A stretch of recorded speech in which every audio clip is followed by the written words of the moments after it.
निर्भीड निष्पक्ष उटंकनाचा बुलंद आवाज राजसत्ता न्यूज.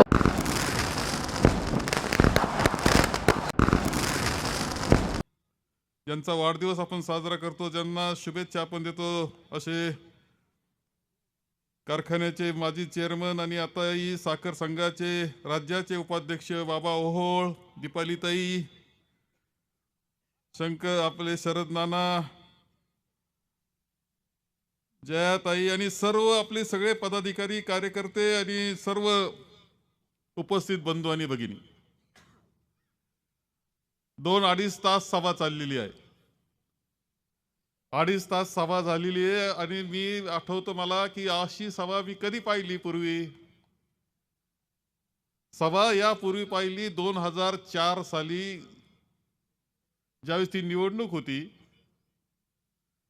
आणि त्या निवडणुकीमध्ये त्यावेळेस असं झालं होतं की मी राज्यमंत्री होतो, 3 महिन्याकरता मी राज्यमंत्री नव्हतो फक्त. आणि त्या कालखंडामध्ये जी सभा होत होत्या ना, एवढ्या उत्स्फूर्त असायच्या, एवढा उत्साह त्यामध्ये असायचा.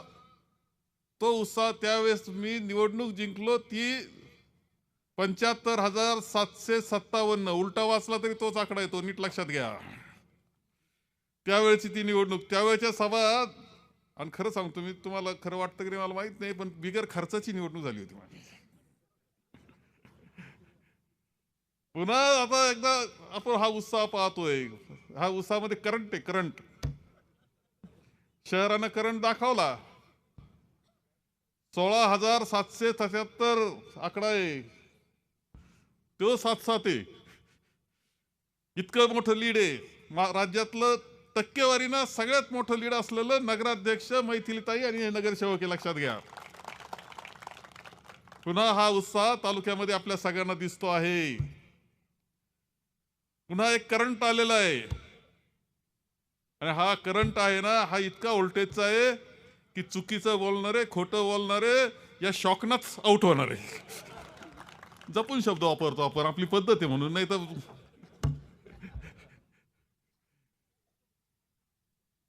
मी या निमित्तानं मैथिलीताईचं अभिनंदन करतोय, नगरसेवकांचं अभिनंदन करतो, त्या सगळ्या मतदारांचं अभिनंदन करतो की ज्यांनी एवढं मोठं मतदान आपल्याला केलेलं आहे. नातं एक शहर आणि ग्रामीण, एक नातं आहे, वेगळं नाही आहे. शहर आणि नागरिक, आपले नागरिक, ग्रामीण नागरिक शेवटी एकामेकाबरोबर सगळे आहोत. एकामेकाचे व्यवहार आहेत, नाते संबंध आहेत, प्रेमाचे संबंध आहेत, जिव्हाळ्याचे संबंध आहेत, मैत्रीचे संबंध आहेत, व्यवहाराचे संबंध आहेत. असं शहर आणि ग्रामीण आहे, हे वेगळं करता येत नाही. कधी कधी शहरातल्या मंडळीला वाटतं, तुम्ही सगळे बसले म्हणून सांगतो, त्यांना वाटतं गवळी दूध देतो. त्यांना कधी कधी समजून सांगितलं पाहिजे की इथं शेतकरी कष्ट करतो, गाय राखतो, पाणी पाजतो, तिची काळजी घेतो, सड धुतो, दूध काढतो, ते दूध पाठवतो, ते दूध जातं, मग ते तुमच्या गवळी देतो तिथं. काही काहींचा गैरसमज आहे तिथं, बरं का, तुम्हाला खरं सांगतो. त्याला माहितीच नाही का आपल्या ग्रामीण भागावर काय आपलं अवलंबून आहे. ते गवळी दूध देतं असं म्हणतात, म्हणून सांगतो. म्हणून तुझं थोडं हे जे नातं आहे ते जपण्याचं, वाढवण्याचं काम तुम्हाला करावं लागणार आहे. तुमचं खूप अभिनंदन. पिंपर्ण गाव, हा परिसर, आज तालुका उपस्थित आहे, मोठे सगळे प्रमुख कार्यकर्ते तालुक्यातले सुद्धा आलेले आहेत. मी त्यांना सांगेल की पिंपर्ण गाव आणि माझं तर खूप वेगळं नातं. इथे अशी परिस्थिती का शेती जाखुरीला सांभाळायचे आमचे पिंपरण्याचेच सगळे. सदाशिव तब्येत आता बरी झाली म्हणतात, परवा जरा हा बसलाय. त्याच्याकडे सगळी जबाबदारी. तो बागुल आपला बाबजी, राऊजी होता, बाबजी होता, असं काय. रंगनाथ काळे, या गावांना खूप प्रेम, या गावानं या परिसराला खूप प्रेम दिलेलं आहे, खूप प्रेम. मताचा जो खाली थोडा आकडा जायचा, तो पुन्हा जो भरावर यायचा ना, तर कनोली पासून जे सुरू व्हायचं, कनकापूर, कनोली, ओझर पासून धन आकडा वाढत जायचा आपला. खूप मत, म्हणजे कधी कधी असं म्हणायचं. आता ते एकदा तर असं हंगेवाडी तर असे मत दिले होते की एक मत फक्त विरोधात गेलं, ते म्हणे उगत दृष्ट लागू नये म्हणून एक मत विरोधात आहे, बाकी आमचे सगळे मत तुमची. गुंडाळांना कोडून टाकण्याचं काम हांगेवाडीला केलं होतं इलेक्शनच्या दिवशी. गुंडाळ आलते काही,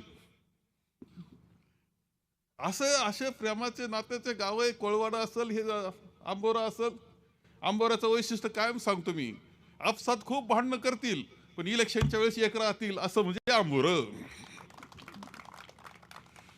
कोळवाड प्रेमाचं गाव. आणि म्हणून दादांनी सांगितलं की आपल्या आदिवासी बांधवांना शिक्षण मिळालं पाहिजे, आश्रमशाळा मिळते म्हणले. नंतर ती कोळवाड्याला घ्या, हे दादांनी स्वतः सांगितलं कोळवाड्याला करा बरं ती आश्रमशाळा. आणि अत्यंत सुंदर, महाराष्ट्रातली सगळ्यात सुंदर आश्रमशाळा कोळवाड्यात हे तुम्हाला सांगतो, आमच्या आदिवासी बांधवांकरता. सगळ्यांना बरोबर घेऊन जाण्याची असं पद्धत आपली आहे, त्या पद्धतीचा तो भाग आहे. म्हणून आपल्या ह्या सगळ्या परिसरामध्ये एक प्रेमाचं नातं आहे. आज इथे सभा घेतली, पुन्हा एकदा एल्गार आपण करतो आहोत. आणि हा एल्गार आहे जिल्हा परिषद पंचायत समितीत आहेच आहे, पण पुन्हा एकदा हा संगमेर तालुका वाचवण्याकरता, प्रगतीची घोडदौड चालू ठेवण्याकरताचा हा एल्गार आहे, लक्षात ठेवा. आपण पाहतो आहोत मध्ये इथं काहीतरी भाषणं झाली म्हणले, लय जोरात भाषणं झाली म्हणले. कोणाला काय सांगितलं होतं, कोणाला काय शिकून ठेवलं होतं, तेवढे ते बोलत होते. 40 वर्षात काय केलं, 40 वर्षात काय केलं. बऱ्याच वेळा असं होतं की चांगला घरातलं एखादं पोरग असं असतं, 100 किलो वजन झालं, आला डुलत डुलत पिऊन घरी, आणि आई बापाला म्हणतो माझ्या करता तुम्ही आयुष्यात काय केलं, घ्या तोंड जोडून. अरे वाया गेलेल्या माणसांनी जर 40 वर्षात काय केलं असं विचारलं तर त्याचा विचार करायचा काय. आणि 40 वर्षात काय केलं हा सर्वसामान्य माणूस सांगतो, त्या जीवनातलं परिवर्तन त्यातून सांगतोय. आणि 40 वर्षात काय केलं असा प्रश्न तिकडं जाऊन विचारा. साधा रस्ता होईना, साधा तो नगर मनमाड रोड, गचके खाऊ खाऊ रोज मरत आहेत माणसं, ते दुरुस्त करता येत नाही. आणि यांनी 40 वर्षात काय केलं का खाली टाळ्या वाजवायला ते बसतात. अरे काहीतरी काही वाटलं पाहिजे तुम्हाला. अरे काय आता वर्षभरात काय चाललंय, 2-2.5 वर्षापासून ते सरकार बदललं मी गेलं तर काय काय चाललंय इथं. आता ह्या परिसरामध्ये काय चाललंय, काय नदीची अवस्था आहे रे.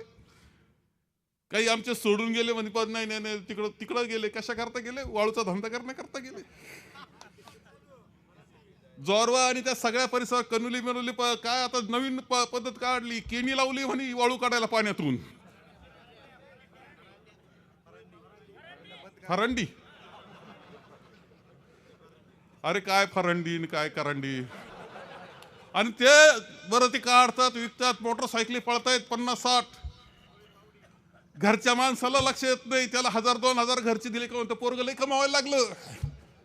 मग ते जातं धाब्यावर, प्यायला लागतं. एक दिवस अरे ती वाळू तुमच्या घराचा नुकसान केलं, म्हणजे वाटोळ केल्याशिवाय राहणार नाही हे तुम्हाला लक्षात येत नाही. पोरं वाया चाललेत, पेताड झालेत पोरं, गांजाडी झालेत पोरं. तुम्ही गांजाडी व्हा नाही तर काही करा, तुम्ही किती घाण करा, निवडणुकीला आमच्या बरोबर राहा, तिथे घाण करू नका, एवढा संदेश त्यांचा, बाकी काही नाही तुम्हाला सांगतो.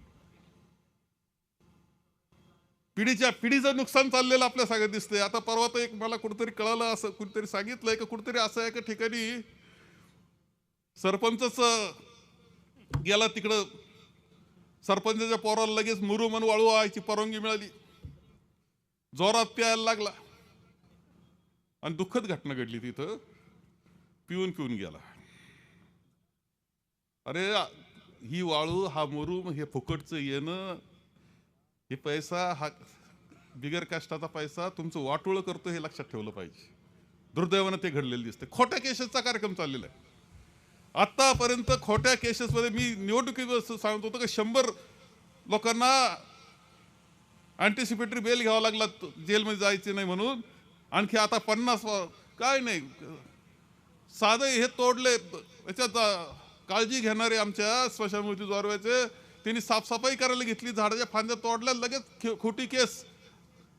चला लगेच खोट्या केसेसचा कार्यक्रम चाललाय. जे चाललंय ज्या पद्धतीनं चाललंय ते अत्यंत चुकीचं चाललंय हे लक्षात ठेवा तुम्ही. आम्ही मंत्री राहिलो, आम्ही प्रतिनिधित्व केलं, काही एक चुकीच्या पद्धतीनं केलेलं नाही.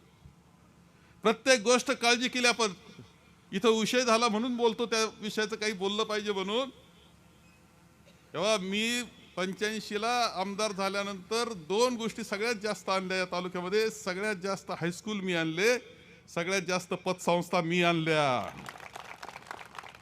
इथं सांगितलं गेलं आमच्याकरता पिंपरण्याकरता हायस्कूल. ते बापूसाहेब देशमुख काहीतरी बोलला असं मला कळालं.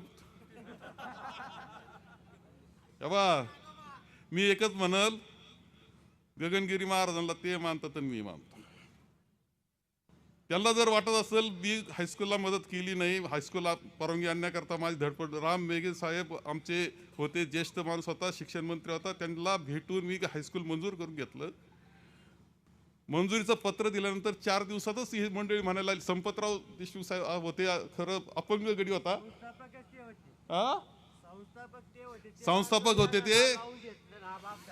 ते संपतरावांक बसलं. संपतरावांनी मला सांगितलं की आपल्याला आम्हाला पिंपरण्याला हायस्कूल पाहिजे, बरोबर आहे. आणि नंतर त्यांचा आग्रह, एवढं प्रेम होतं त्यांचं आमचं, मी आग्रह करून ते हायस्कूल राम मेघेंकडून मंजूर करून घेतलं, त्यावेळेच्या शिक्षण मंत्र्यांकडून. 4 दिवसांनी आवाज आला. संपतरावांनी माझा सत्कार केला, कौतुक केलं. 4 दिवस आवाज आला, नाही कुठं केलं, यांनी नाही केलं, आम्ही दुसरीकडून करून घेतलं म्हणे. बा मी म्हणतो गगनगिरी महाराज तुम्ही मानताना गगनगिरी महाराजांच्या हात ठेवायचा आणि म्हणायचं की बाळासाहेब थोरातांचा काही याच्यामध्ये वाटा नाही, काही मदत केली असं म्हणायचं. तुम्ही म्हणले ना तर गगनगिरी महाराजांचे मी क्षमा मागेल की माझीच गलती झाली. ठेवा त्यांनी हाताने जाहीर करावा. आता आपल्याला कार्ड सोशल याच्यात मोबाईलवर टाकता येतं ना, टाकावा त्यांनी, काय बिघडत नाही.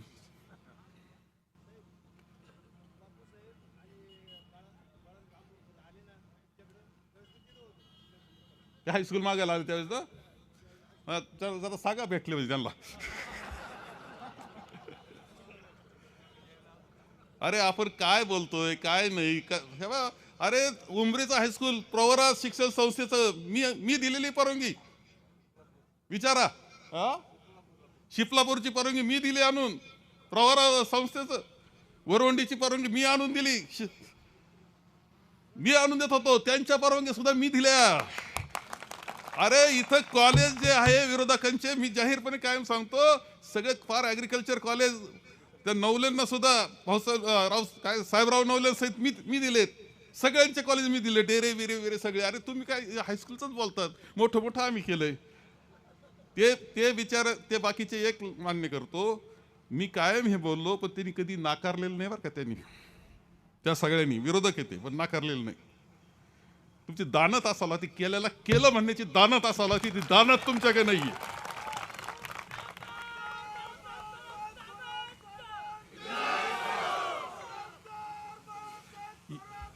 अरे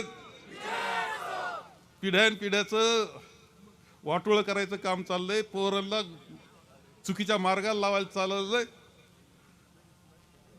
कधी संगमेर तालुक्यात एवढे ड्रग्ज सापडले, ते आता सापडतायत. इंजेक्शन सापडतायत. इंजेक्शन असं आहे, ते बी भाजपच्या एका पदाधिकाऱ्याकडे सापडलं शहराच्या. एकदा इंजेक्शन घेतलं का 3 दिवस माणूस राजासारखा राहतो. गोळ्या सापडल्या 45 लाखाच्या. एव्हा त्या गोळ्यांचं एक वैशिष्ट्य लक्षात ठेवा, त्या गोळ्या कॉलेजचे पोरं विरं जे संज्ञान होतात ते वापरत नाहीत, ते पानपट्टीवर मिळतात. त्या गोळ्या एकदा खाल्ली का पोरं चक्कर दिवसभर बसतो त्याला. आणि ते असतात 5वी 6वी 7वी 8वी 9वी पर्यंतचे पोरं. त्यांचं वाटोळ करायला तुम्ही निघालेत. हप्ते चालू झालेत, टोल नाके बसलेत बेकायदेशीर, कुठं पैसे वसुलीचा कार्यक्रम चाललाय. आणि तुम्ही आम्हाला शिकवायचं का 40 वर्षात काय झालं, आम्ही वाटोळ केलं नाही, समाजाचं चांगलंच आम्ही कल्याण करायचा प्रयत्न केला हे तुम्हाला सांगतो. वाटोळ करण्याचा प्रयत्न केला नाही.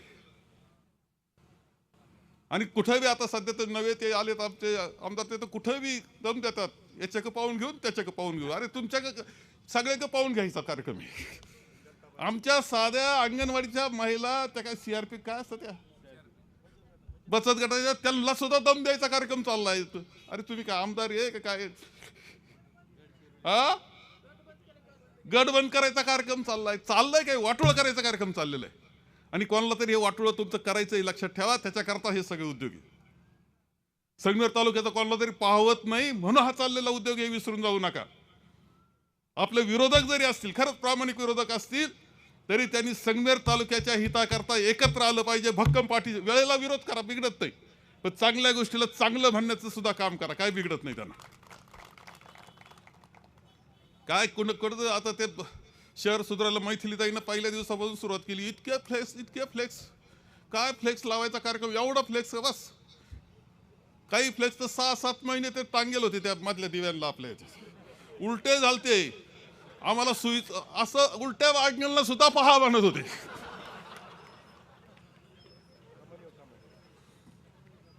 आणि त्यांनी या तालुक्याचं हिताची चर्चा करा. अरे आम्ही करतोय, चांगलंच काम करतोय, चुकीचं नाही. साखर कारखाना आम्ही चांगलाच चालवलेला आहे, दूध संघ आमचा चांगलाच आहे, मार्केट कमिटी, शेतकी संघ, सगळ्या संस्था आम्ही बेस्ट चालवतो, बेस्ट, चांगल्या पद्धतीनं. कौतुक आहे सगळ्या महाराष्ट्राला तुमचं. आणि म्हणूनच जेव्हा वेगळा निकाल लागला विधानसभेला, त्यावेळेस महाराष्ट्र हळहळला. राज ठाकरे बोलले, जाहीरपणे बोलले, एकदा नाही दोनदा चारदा बोलले, बरोबर आहे, मोठ्या मोठ्या सभेमध्ये. पण बाकी सुद्धा विरोधक जरी असला तरी तो म्हणायचा कसं काय असं झालं. विधानसभेमध्ये असं म्हटलं गेलं का तुम्ही नाही साहेब, मला म्हटलं तुम्ही नाही की सभा नीट चाला ना. मी विधानसभेत उभा राहायचो, सगळ्यात सिनियर या नात्यानं, किती गोंधळ असला तर सगळे शांत बसत असायचे, खाली बसून घ्यायचे सगळे. हा कालखंड तुम्ही पाहिला, मी पाहिला, तो तुमचं कौतुक याच्यात लक्षात ठेवलं पाहिजे का. तुम्ही ताकद दिली म्हणून मी तिथं जात होतो. प्रत्येक खात्याचं काम केलं, बेस्ट काम केलं. मी तुम्हाला सांगतो, कोणतं खातं घ्या, सगळ्यात जे चांगलं करता येईल ते केलं. तुमचा 7-12 तुम्हाला ऑनलाईन मिळायला लागला, तेव्हा आपण आणला ऑनलाईन. फेरफार ऑनलाईन तुम्हाला मिळायला लागला, तुम्हाला नकाशे ऑनलाईन मिळायला लागले. हा कार्यक्रम आपला कार्यक्रम आहे, लक्षात ठेवा. एक बाळ जरी असेल एखाद्या याच्यामध्ये, काल आम्ही गेलो होतो सावरगाव गुलेला, एका बेलसोंडे वाडीला गेलो आम्ही. तिथं किती शाळा पाहायला गेलो, 4च छोटे छोटे बालक तिथं, मुली. मी म्हणलं 4च आहे, हा म्हणे 4च आहे, पण 2 शिक्षक, 1 खोली आहे. हा कायदा जो आहे तो केंद्रात सोनियाजींनी केला आणि त्याचा GR मी काढला की एक जरी बालक असेल तरी ती शाळा झाली पाहिजे. अरे मला मी काय सांगतो की आपल्या अंतःकरणाला वाटलं पाहिजे की मी चांगलं काम केलं. जग तर काय बोलल सांगता येत तसं, बोलणारे बोलतील, पण अंतःकरणाला वाटतं, माझ्या अंतःकरणाला वाटतं की आम्ही चांगलं काम केलं, खूप बदल मोठा करत, सगळ्या संस्था चांगलं. इंजिनिअरिंग कॉलेज, किती मुलं इंजिनियर आहे आपले. आत्ताच्या एका मुलाचं जर्मनीवरून आपल्या गुंजाळ, त्याचं नाव मोबाईलमध्ये, पिंपरण्याचा मुलगा आहे, जर्मनीहून आता मला फोन आला त्याचा की मी आता ही सभा पाहतो आहे जर्मनीवरून. गुंजाळ शशांक काय असं नाव आहे, शशांक काय, सुशांत गुंजाळ. आता फोन आला त्याचा, माझा नंबर भरला होता नेमका, त्याचा आला फोन. अरे आपण इंजिनियर केले, मुलं चांगले केले, कौतुक आहे आपलं सगळ्या त्याच्यामध्ये. बेस्ट कॉलेजेस आपले, बेस्ट SMPT आपली. आणि हे सगळं करताना एक लक्षात घ्या की सगळ्यात महत्वाचं काम जर कोणतं असेल तर निळवंड्याचं काम आपण केलेलं आहे. उजवा कॅनॉल झाला, याला कारण लक्षात ठेवा. उजवा कॅनॉल नव्हता, म्हाळादेवी झाली तर इकडून कॅनल वरून गेला नसता आणि कुठूनच गेला नसता, कारण ती लेवल खाली होती. तीर्थरूप भाऊसाहेब आणि दहांनी चिंचोली गौरवला परिषद घेतली, पाणी परिषद. रामराव अधिक साहेब त्यावेळेस पाटबंधारे खात्याचे मंत्री आता जे आहेत फिरतायत, त्यांच्याच कोणतरी ते म्हटले की वांजुटीला पोर होईल पण निळवंड होणार नाही, असं म्हणणार आहे ते. 1 बिघाभर जमीन ज्यांनी दिली नाही त्या भागाची सुद्धा. शेवटी बाळकृष्ण पाटील दातीर यांना सोसायटी बरखास्त करून आपण त्यांची जमीन घेतली म्हणून पुनर्वसन पूर्ण करता आलं. जाखुरीला जमीन दिली, खराडीला जमीन दिली, वाघापूरला जमीन दिली. ह्या जमिनी आपल्या शेतकऱ्यांच्या नव्हत्या, होत्या सरकारी, पण त्या दिल्या. शेतकऱ्याची कोणतीही जमीन न जाऊ देता सगळ्यांचं पुनर्वसन केलं, धरण पूर्ण केलं, पाटाचं काम केलं. पाणी व्हायला लागलं, एक लक्षात घ्या, आता जलदूत झाले हे. अरे जलदूत, आणि पाणी आणलं म्हणे. पाणी आणलं तुम्ही. अरे पण एक दुःख माझ्या मनामध्ये, जेव्हा मला परत आमदारकी करता नाही. अरे कौतुक असतं पहिल्या वेळेस, दुसऱ्या वेळेस, तिसऱ्या वेळेस कौतुक असतं, 8व्या वेळेस काय कौतुक असायचं कारण नाही. पहिलं बाळ झालं कौतुक वाटतं, दुसरं झालं, आता 8 झाले वाटलं का कौतुक. मला कौतुक त्याचं नव्हतं, पण जे आम्ही शिजवलं, मेहनतीनं केलं, कमवलं, मिळवलं, आणलं, ते शिजवलं, त्याचे भांडे भरून ठेवले आणि वाढायच्या वेळेस मात्र मी नाही, याचं दुःख मला एवढं तुम्हाला सांगतो, बाकी काही नाही. आणि हे दुःख माझ्या करता नाहीये, तुमच्या करता आहे, लक्षात ठेवा. माझी अशी इच्छा आहे आणि जी तुमची असली पाहिजे का आता जे पाणी आहे निळवंड्याचं, तुम्हाला सांगतो चांगल्या काळामध्ये खूप पाऊस पाणी चांगलं झालं, हे वर्ष जायकवाडी भरलं, सगळं झालं तर 4 वेळेस पाणी देता येईल, त्याच्यात 4 वेळा रोटेशन येईल, इतर वेळेस 3 वेळेस येईल. मी असं म्हणतोय की ते पाणी जे आहे ते आमचं, ज्या भागाला पाणी नाही, जो कोरडा राहिलाय, त्या शेतकऱ्याला ते पाणी मिळालं पाहिजे. प्रत्येकाला पाणी मिळालं पाहिजे. निळवंड्याचं पाणी त्यांना द्या, बाकीच्यांचं ज्यांना मिळालं त्याचा काही विचार करू नका. त्यांचं चाललंय ते चालू द्या. बरोबर आहे का नाही? त्या कनोलीला घ्यायचं पाणी वरून. आणि मी तो प्लॅन तयार केला होता. माझी इच्छा होती त्या पद्धतीने करायचं. कसं वाटायचं, काय करायचं, सगळ्याला हिरवं कसं करायचं, याचं प्लॅन मी स्वप्न पाहत होतो आणि जाहीरपणे बोललोही होतो की मला जो वंचित असेल त्याला पाणी पोहोचवायचं आहे. पण नेमकं त्यावेळेस वाटायला नाही, परंतु ते आपल्या उर्वरित भागालाच पाणी मिळालं पाहिजे, जो कोरडा आहे त्याला पाणी मिळालं पाहिजे. याच्याकरता आम्हाला ती मागणी ठेवावं लागेल आणि काम करावं लागेल, वेळेला आंदोलन करावं लागेल. हे तुम्हाला सांगतो, वेळेला आंदोलन कर, पण कोरडं कोणाला ठेवायचं नाही. सगळ्यांना पाणी मिळालं पाहिजे, हे काम आपल्याला करायचं. आपलं आहे ते आहेच. आता ते पाणी खाली इकडं आणून काय करायचं आपल्याला? आता पाणी वर न्यायचं, ते आपल्याला करायचं, हे लक्षात ठेवा. आणखी एक गोष्ट सहज सांगतो,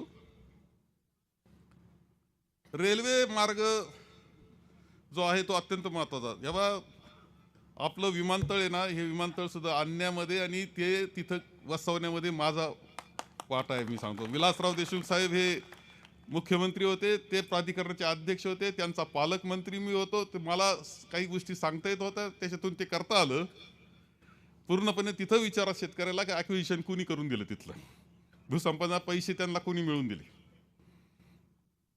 विमानतळ जवळ झालं तुमच्या, नाही तर कुठेतरी दुसरीकडे गेलं असतं, लांब गेलं असतं. ते जसं महत्वाचं, निळवंड धरणाचं दोन्ही आलेलं पाणी जसं महत्वाचं, तसंच महत्वाची रेल्वे सुद्धा आहे. तितकीच ताकदीने, तितक्याच ताकदीची ती. जितकं निळवंड तितकं रेल्वे महत्वाची मला वाटते. याला कारण असं आहे, त्या रेल्वेमध्ये खरं आहे का माझ्यावर आरोप केला जातो का त्यांनी बदललं नेलं इकडून.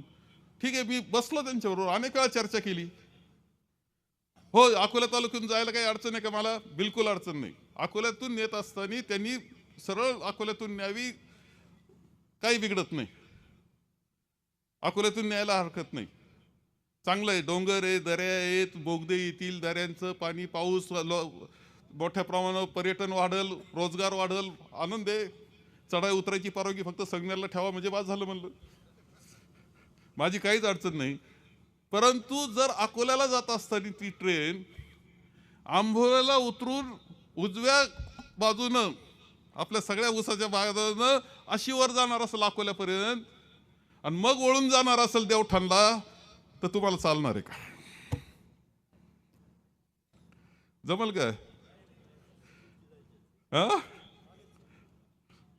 तेव्हा तो आराखडा मी पाहिला असा होता, देवठाणचा आराखडा असा होता का ती इथं उतरा. जेव्हा ते कसं असतं का ती रेल्वे जी चालती ना, वर चढवायची म्हणलं असं घाटासारखी हळूहळू वर, तिचं ग्रेड म्हणजे एकदम अशी वर नाही चढत, अशी अशी अशीच म्हणून साकूरच्या याला येणार, साकूर असं वळण घेऊन ती अशी उतरणार आंबोऱ्याला आणि असं संपूर्ण पुन्हा पाठ केला आपला, तर पाटाचं पाणी रेल्वेचं काय मिळणार आहे तुम्हाला?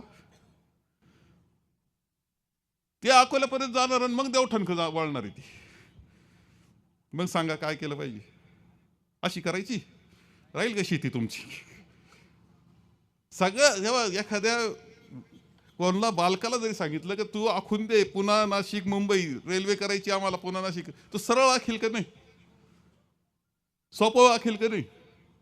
मग ती आखत असताना जर ती इथून उतरली आणि अशा पद्धतीनं पोखरी हवेलीला समनापूरला जर स्टेशन होत असेल, त्याच्यामध्ये आणखी एक गोष्ट लक्षात ठेवा.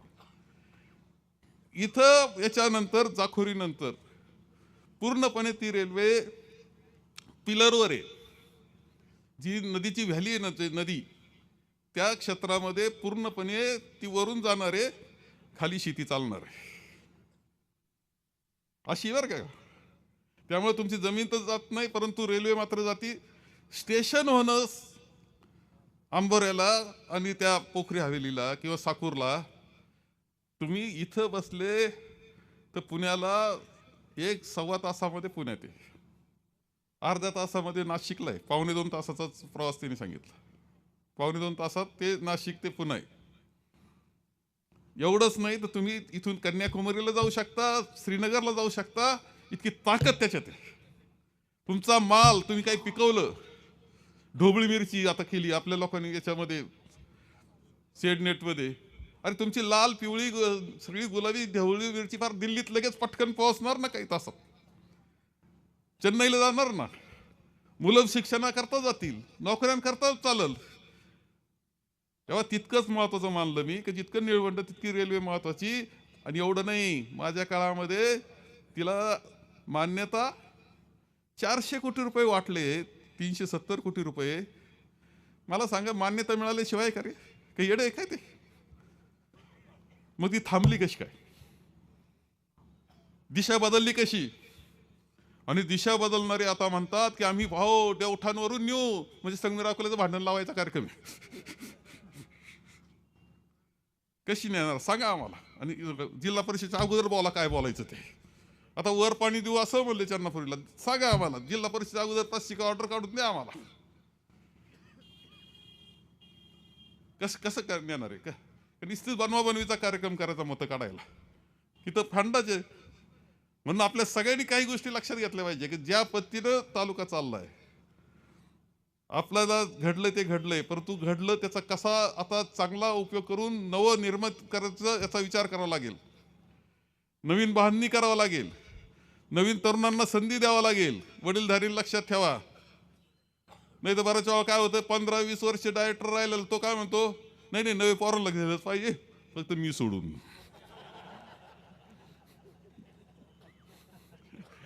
दिलं तर पाहिजे पण मी सोडून द्या, असं कसं चाललं? म्हणून नव्यांना संधी दिली पाहिजे. नवनेतृत्व आणि नवी निर्मिती अशी करायला पाहिजे का पुढं 40-50 वर्ष जयाताई 100 म्हणली पण एक दिशा त्यामुळे मिळेल. असं काम आपल्याला करावं लागणार आहे. बांधणी इतकी भक्कम करावं लागणार आहे.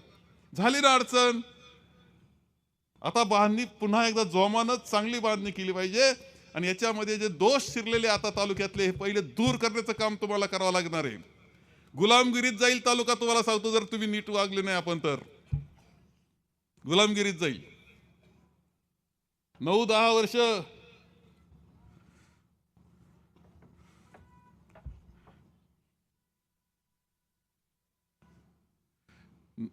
वर्ष तो कुठं चालला होता रे गणेश कारखाना, काय झालं रे माहिती आहे ना? चालला का नाही रे आता? तिसरं चालत ना. त्यांनी म्हणावं आपल्याला का नगर मनमाड जरा लक्ष घाल, तर मी लक्ष घालेल, करून घेईल मी. अरे इकडं आम्ही रस्ता केला, बायपास केला, डांबरीकरण चांगलं असताना आता कॉन्क्रिटिंग चाललंय. आता त्याला टोल बसलाय, खरा टोल आहे, वेगळा टोल बसलाय त्याला, ते बी अडचण झाले तिथं. तर नव्या टोलचे 4 महिने उशिरा काम चाललंय तिथे. त्यामुळे 10 लाखाला सुद्धा टोल बसलाय. आता 5 लाखाचं काम घ्या, टोल नाका आहे. लाखाला बी आहे का? धन्य. ग्रामपंचायतीमध्ये असं दाखवा, 40 वर्षात ग्रामपंचायत कामामध्ये मी असं कोणाला द्यान, काय करा, इकडे पैसे काही पाठवा, असं कधी आपलं कधी अशी चर्चा तरी कोणते कार्यकर्ते होती का? आता ग्रामपंचायत कामामध्ये सुद्धा याला द्या, एवढं पाठवा इकडं. हे बेकायदेशीर टोल नाके बंद करायचा कार्यक्रम तुम्हाला करावा लागेल. तुम्हाला खरं सांगतो, या बेकायदेशीर टोलमुळेच असं झालंय की टोल भरा आणि अंमली पदार्थ किती तालुक्यात आणा, तुमच्याकडे सुद्धा येतील, शहरातच नाही इथं सुद्धा मिळायला लागतील रस्त्यावर, पोरं बिघडून जातील तुमची. हे सगळ्या गोष्टी आहेत. सगळं दुरुस्तीची गरज आहे. आणि म्हणून आता ही जिल्हा परिषद पंचायत समिती तुमच्याकरता महत्वाचीच आहे. ही नगरपालिकेनं ज्या पद्धतीनं 70% म्हणले, तुमचा हिशोब बरोबर नाही आणि दुसरा हिशोब चुकलाय. एकंदर 1000 कोटी नाही आपले, एकंदर आपल्या तालुक्यामध्ये सगळ्या बाजूना मिळणारं उत्पन्न जे आहे, सगळ्या बाजूनं, सगळ्या संस्था, सगळं ते 10,000 कोटी रुपये संगमेर तालुक्यात निर्णय मार्गाने येत आहेत आज. आणि हे 70% नाही, 78% मतं आहेत. चुकून 22% आता गेले, आता ते काही असतं थोडंफार म्हणून. हे 78% मतं जसे पडलेत तसेच मतं आपल्याला जिल्हा परिषद पंचायत समितीला द्यायचंय. सगळ्या तालुक्यातले सगळे सीटा आले पाहिजे, 9च्या 9 सीटा आले पाहिजे, 18 आले पाहिजे. काही मंडळी तिकडं ऊस इकडं आपल्याला घालतात, तसं काही नाहीये.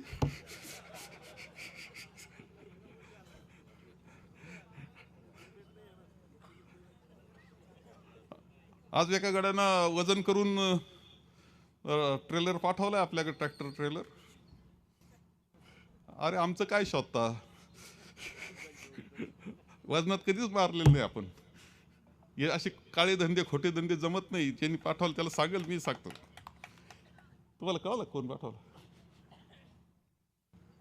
जाहीरपणे नावं सांगतो. आता एकदा आपलं वजन झालं का मी ती प्रसिद्धीला देतो सगळं. तेव्हा आपण जे करतो ते नीतिमत्तेनं करतोय. पायाच आपला नीतिमत्तेचा आहे, नैतिकतेचा आहे, आणि त्या नैतिकतेनंच आपण चालणार आहे. आणि म्हणून मतदान यावेळेस सुद्धा दणदणीत झालं पाहिजे, चांगलं झालं पाहिजे. तेव्हा आता शरद दादा बोलला ते चांगलं बोलला बिचारा. ते काय म्हणजे मला द्या नका देऊ, हे भावना असलीच पाहिजे अशी, का तुम्ही द्या, पक्ष पार्टी म्हणून आपण हे करू. काँग्रेस पक्ष म्हणून जी उमेदवारी द्यायची ती नाना तुम्हालाच द्यायची आहे, ते आमचं ठरून गेलंय. कारण गरज आमच्यापेक्षा तिथं सुद्धा गरज आहे. जिल्हा परिषदेमध्ये कोणतरी तिथं शिस्त लावायची गरज आहे. सांगितलं ना,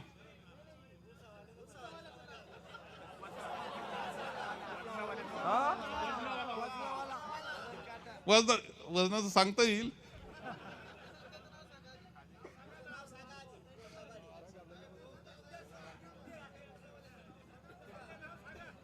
नाव सांगू. मला जे कळालं ते साकूरचे आहेत.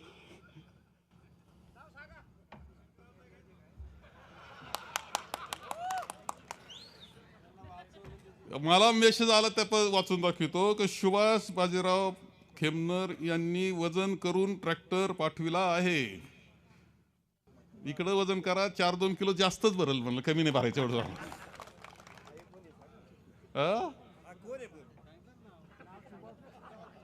फार महत्व कशाला देता, काय नावं घ्यावं अशी तरी काय आहे का ते काही? म्हणजे वडिलांचं जे कर्तृत्व आहे त्याच्या पुढे काय यांचं कर्तृत्व, असे उद्योग. तेव्हा हे सगळं पुन्हा एकदा तुम्हाला सांगतो की आपल्याला जिंकायचंय, चांगलं जिंकायचं, तालुका पुढे न्यायचा आहे, बंधुभाव ठेवायचा आहे, सगळे समाज एकत्र. तेव्हा समाजात भारतीय जनता पक्ष आणि हे कशा पद्धतीचं राजकारण करतं वेगळं सांगण्याची आवश्यकता नाही. काल जे झालं महानगरपालिकेमध्ये, अरे खून करायला लागले विरोधकांचे तुम्ही. इथं शंकर खेमनर पोरगा फार सुंदर बोलला, वकील फार सुंदर बोलला. खून करायला लागले, दहशत करायला लागले, पैशाच्या लालची देता, त्याच्यातून बिनविरोध करता. या देशात लोकशाही राहणार का नाही वाटावा अशी परिस्थिती आहे. आपण आता त्या देश वाचवायची परिस्थिती आहे, राज्य वाचवायची परिस्थिती आहे. सगळा गोंधळ. हेडलाईन काय होत्या परवा? दहशत, हत्या. अरे त्या श्रीरामपूरला गोळीबार झाला परवा. नावं कोणाकोणाचे काय पहा, ते आपल्याकडे येणार नाही, काळजी घ्या. त्यांचा सत्कार केला होता मध्ये एसटी स्टँडवर आपल्या लोकांनी, आपले म्हणजे नव्यानी. एव्हा वाचवायचंय आपल्याला, पुन्हा जिंकायचंय, पुन्हा तालुका बांधायचा आणि समृद्धी जीवनात आनंद आणि सुख आणण्याचं काम सर्वसामान्याच्या जीवनामध्ये सुद्धा. आमचा आदिवासी असेल, आमचा मागासवर्गीय असेल, आमचे कोणता समाज असेल, अल्पसंख्याक असतील, सगळं एकत्र बंधुभाव ठेवून आपल्याला हा तालुका पुढे द्यायचा. एक आदर्श तालुका असा करायचा की त्याचा आदर्श महाराष्ट्रानं देशानं घेतला पाहिजे असा तालुका करायचा आहे. त्याबद्दल करता कटिबद्ध राहा एवढं आवाहन करतो. शरद नाना तुमची उमेदवारी जाहीर करून टाकली. माझं भाषण संपवितो. शरद नाना